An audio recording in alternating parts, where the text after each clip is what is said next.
लेकिन सबसे पहले गिफ्ट निफ्टी की बात करें तो हल्की सी कमजोर ओपनिंग के संकेत गिफ्ट निफ्टी से आज निकल कर आ रहे हैं। याद रखें एशियाई बाजारों से भी कोई बड़े तेजी के संकेत नहीं। इनफैक्ट गिफ्ट निफ्टी 20 अंक चढ़कर 24,800 के आसपास कारोबार करता हुआ, तो कोई मेजर नेगेटिव्स गिफ्ट निफ्टी से नहीं और एशियाई बाजारों से भी संकेत ठीक ठाक ही है। इनफैक्ट जापानीज मार्केट निके की बात करें तो यहाँ पर कमजोरी दिखी है। कॉस्पी में भी 1% से ज्यादा की कमजोरी दिखी है और अमेरिकी बाजार भी याद रखें कल लाल निशान में बंद हुए थे। नैस्डैक में भारी गिरावट दिखी। आईटी सेक्टर के स्टॉक्स में गिरावट दिखी जिसके चलते नैस्डैक करीब ½ % की गिरावट के साथ बंद हुआ। लेकिन इसके अलावा कौन से बड़े फैक्टर्स थे जिसका इम्पैक्ट कल अमेरिकी बाजारों पर दिखा, आज अमेरिकी फ्यूचर्स किस तरह से ट्रेड कर रहे हैं और कमोडिटी मार्केट में किस तरह का एक्शन है, पूरी जानकारी के साथ अब हमारे साथ अभिषेक जुड़ चुके हैं। अभिषेक, गुड मॉर्निंग। गिफ्ट निफ्टी 24,790 के आसपास कारोबार करता हुआ। आशीषा, गुड मॉर्निंग। देखिए, ग्लोबल बाजारों को मैं हाल बताऊं, जरा ये बताइए कि मुंबई के मौसम का हाल कैसा है फिलहाल? एकदम सुना बड़ी अच्छी बारिश हुई वहां पर। बिल्कुल, कल रात को काफी बारिश थी और बारिश के बाद अच्छा मौसम हो चुका है। पिछले कुछ दिनों से गर्मी जो बढ़ गई थी, अब काफी प्लेजेंट एनवायरनमेंट लग रहा है। एटलीस्ट सुबह नून में फिर से वापस शायद गर्मी दिखेगी। चलिए, अच्छा है, बढ़िया है। दिल्ली में तो काफी ज्यादा गर्मी है। ग्लोबल बाजारों की बात करें शेषा, तो ट्रिगर नहीं थे अमेरिकी बाजारों के लिए, लेकिन कल का सत्र वहां पर जो गिरावट हुई है उससे ज्यादा हम फोकस करें कि वहां पर लोअर लेवल से रिकवरी भी हुई है। परसों के सत्र में भी हमने रिकवरी देखी थी, कल फिर से रिकवरी आई।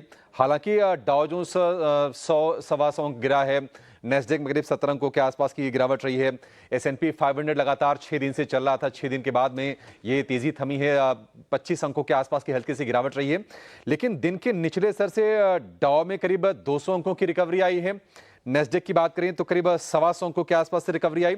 हालांकि जो बड़े जो टेक्नोलॉजी स्टॉक्स हैं, मेटा है, एनवीडिया है, एप्पल है या फिर माइक्रोसॉफ्ट, ये कल हल्की हल्की कमजोरी के साथ ही बंद हुए हैं।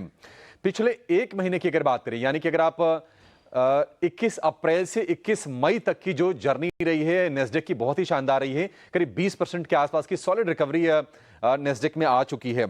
अब 2 अप्रैल को जब टैरिफ लगाया था डोनाल्ड ट्रंप ने, रेसिप्रोकल टैरिफ का ऐलान किया था, उस तरह से अमेरिकी बाजार अब भी ऊपर कारोबार कर रहे हैं।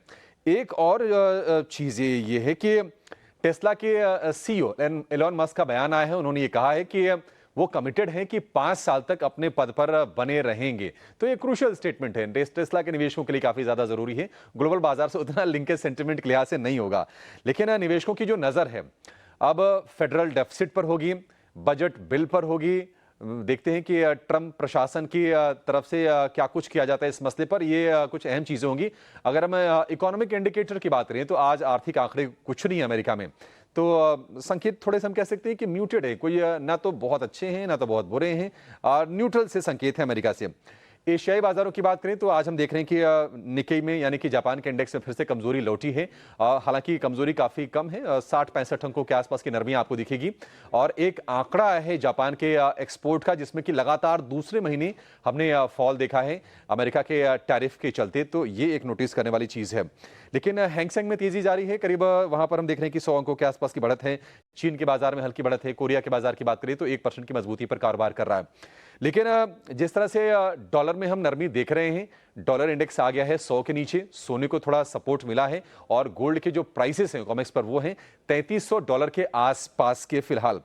क्रूड में भी रिकवरी जारी है। हमने आपको बताया था कि ईरान और अमेरिका के बीच जो न्यूक्लियर टॉक्स चल रहे हैं शायद वो डीरेल हो जाएं। ईरान के उप विदेश मंत्री का बयान भी आया था कि अगर ज्यादा प्रेशर बनता है ईरान पर तो थोड़ी चीजें गड़बड़ हो सकती हैं। तो हम देख रहे हैं कि क्रूड में फिलहाल तेजी है, $66.5 के आसपास के भाव में, एक रेंज में ही है। हमारे लिए ज्यादा अभी चिंता की बात नहीं है, लेकिन अगर स्पाइक अप होते हैं तो थोड़ा सा हो सकता है कि तनाव बढ़ जाए। कुछ अन्य आंकड़ों की बात करें, यूएस में जो 10 ईयर की बॉन्ड यील्ड है वो 4.5% के आसपास ही है, 4.49% की रीडिंग है। और डॉलर इंडेक्स है 99.94, यानी कि 100 के नीचे आ गया है डॉलर इंडेक्स। ओवरऑल संकेत ना तो बहुत अच्छे हैं ना तो बहुत खराब हैं। आपके लिए जो सबसे क्रूशियल जो संकेत है वो है एफआईज की बिकवाली का आंकड़ा। 10,000 करोड़ रुपए से ज्यादा की कैश में सेलिंग आई है। क्या एफआईज का पैसा चीज जा रहा है? क्या चीन के सेंट्रल बैंक यानी पीपल्स बैंक ऑफ चाइना ने जो रेट कट किया है अपने प्राइम लेंडिंग रेट्स में 1 साल के 5 साल के, क्या उसके चलते फंड फ्लोज मूव होंगे, चीन की तरफ जाएंगे? ये हम कल भी चर्चा कर रहे थे और इस बात के आसार फिर से बढ़ गए हैं और ये आंकड़े उस चीज की कहीं ना कहीं थोड़ी बहुत तस्दीक भी करते हुए दिख रहे हैं। बिल्कुल, तो डॉलर इंडेक्स 100 के नीचे फिर एक बार फिसलता हुआ। कमोडिटी मार्केट में काफ़ी एक्शन, लेकिन हाँ, अमेरिकी बाजारों से कोई बड़े संकेत कल निकल कर नहीं आए। हालांकि अमेरिकी बाजार कल लाल निशान में बंद हुए। अभिषेक, शुक्रिया पूरी डिटेल्स के साथ हमारे साथ जुड़ने के लिए। एफआईआईज और डीआईआईज के आंकड़ों पर एक बार नजर डाल लेते हैं। एफआईआईज ने कल बिकवाली की, करीब 10,000 करोड़ के शेयर्स उन्होंने बेचे कल के मार्केट में, और डीआईआईज ने करीब 6,700 करोड़ की खरीदारी कल के सत्र में की। इंडेक्स फ्यूचर्स में 2800 करोड़ की बिकवाली दिखी। इंडेक्स ऑप्शंस में करीब 6,600 करोड़ की खरीदारी। स्टॉक फ्यूचर्स में 4,000 करोड़ की बिकवाली और स्टॉक ऑप्शंस में करीब 2700 करोड़ की बिकवाली कल के सत्र में दिखी। तो ये इंडेक्स फ्यूचर्स और इंडेक्स ऑप्शंस के फिगर्स आपके स्क्रीन पर आते हुए। इसके अलावा 2 स्टॉक्स एफएनओ बैन में रहेंगे, मन्नपुरम फाइनेंस और आरबीएल बैंक। तो इन दोनों स्टॉक्स पर भी अपनी नजर रखें। दोनों ही स्टॉक्स आज के सत्र में एफएनओ बैन में रहेंगे।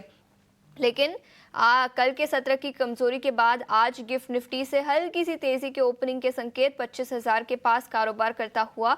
ऐसे में बाजार पर किस तरह की रणनीति बनानी चाहिए, कौन से लेवल्स पर आपको नजर रखनी चाहिए, ये बताने के लिए अब हमारे साथ आदित्य अग्रवाल, जो head of research and investment है इन्वेस्ट फॉर एड्यू के, वो हमारे साथ जुड़ चुके हैं। आदित्य, शुक्रिया समय निकाल कर ईटीना स्वदेश पर जुड़ने के लिए। बताएं, कल की सुस्ती के बाद आज ट्रेडिंग के लिहाज से किस तरह की रणनीति बनानी चाहिए? गुड मॉर्निंग शीशा, शो पे बुलाने के लिए बहुत बहुत शुक्रिया। कल हमने देखा मार्केट में, स्पेशली ब्रॉडर मार्केट्स में एक अच्छी खासी गिरावट देखने मिली हमें, और बेंचमार्क इंडाइसेस पे भी हमें देखने मिला। तो जो 3 दिन पहले मार्केट में एक ब्रेकआउट आया था, उसको पूरा का पूरा इनगल्फ कर दिया है निफ्टी ने, और अब कहीं ना कहीं 24,800 के नीचे मार्केट वापस वो रेंज में आ चुका है।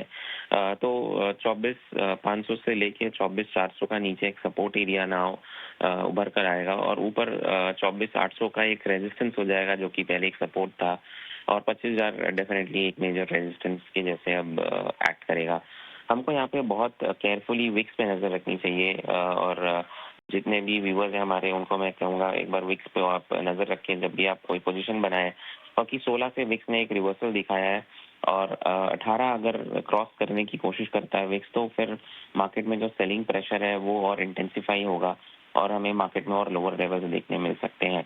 अगर 18 के लेवल पर विक्स आज क्रॉस नहीं कर पाता और वापस 16 की तरफ मूव करता है शीशा, तो कहीं ना कहीं मार्केट में वापस शॉर्ट कवरिंग रैली देखने मिल सकती है हमें, और 24,800 25,000 के लेवल्स वापस शायद टेस्ट कर सकते हैं। तो ओवरऑल अगर मैं स्ट्रक्चर देखूं तो बहुत ज्यादा वीकनेस नहीं है मार्केट में, और बहुत ज्यादा स्ट्रेंथ भी नहीं है मार्केट में। तो पोजीशन अगर आपको लेना हो इंडेक्स में तो थोड़ा अवॉइड करें, स्पेशली निफ्टी में रेंज में ट्रेड कर रहा है, जैसा कि मैंने कहा 24,400 24,500 नीचे में, 24,800 25,000 ऊपर में। अब अगर हम बैंक निफ्टी की बात कर ले तो वहाँ पे भी एक कल ऑलमोस्ट 1% का हमने फॉल देखा था, 20 डीएमए के आसपास आके क्लोज किया है बैंक निफ्टी। तो बहुत केयरफुली 54,800 का एक सपोर्ट है, उसको वॉच करें। 54,800 अगर ब्रेक करता है बैंक निफ्टी तो शायद कहीं ना कहीं 54,500 तक के लेवल्स को टेस्ट कर सकता है, और ऊपर में 55,500 का एक लगातार रेजिस्टेंस बना हुआ है। तो दोनों ही इंडेक्स निफ्टी बैंक निफ्टी मुझे लग रहा है एक रेंज में कारोबार करेंगे, और विक्स पे नजर होनी चाहिए ट्रेडर्स की। अगर उसमें गिरावट देखने मिलती है तो शॉर्ट कवरिंग रैली डेफिनेटली आएगी। ठीक है, तो ये नजरिया निफ्टी और बैंक निफ्टी पर, लेकिन आदित्य, इसके अलावा स्टॉक स्पेसिफिक आइडियाज कौन से होंगे आज के सत्र के लिए? सो बजाज ऑटो मुझे अच्छा लग रहा है शीशा। कल हमने एक अच्छा खासा उसमें गिरावट देखी, अच्छा मौका दे रहा अपॉर्चुनिटी फ्रेश लॉन्ग एडिशन करने के लिए, रिस्क टू रिवॉर्ड फेवरेबल है। तो मेरे हिसाब से करंट लेवल से बजाज ऑटो में खरीदारी करनी चाहिए। 9300 का एक टारगेट लगा है यहाँ पे, और 8220 का स्टॉप लॉस लगा है। दूसरा स्टॉक जो मेरे रडार पे है वो गेल है। एक फ्रेश ब्रेकआउट देखने मिला हमें कल, उसके कल के ट्रेडिंग सेशन में, डिस्पाइट मार्केट्स वीक थे, स्टॉक ने एक फ्रेश ब्रेकआउट दिखाया है। ये कंटिन्यूएशन होना चाहिए अब कहीं ना कहीं, तो 200 के टारगेट्स के लिए खरीदारी करनी चाहिए, 185 का स्टॉप लॉस। 185 का स्टॉप लॉस, 200 तक के टारगेट्स नजर आ सकते हैं गेल में। और इसके अलावा ऑटो सेक्टर से बजाज ऑटो इस स्टॉक पर भी खरीदारी की राय आदित्य से आती हुई 8,220 के स्टॉप लॉस के साथ 9,300 तक के लेवल्स नजर आ सकते हैं। तो बजाज ऑटो और गेल, इन दोनों स्टॉक्स पर खरीदारी की राय। आदित्य, शुक्रिया समय निकालकर आज हमारे साथ ईटी नाउ स्वदेश पर जुड़ने के लिए। लेकिन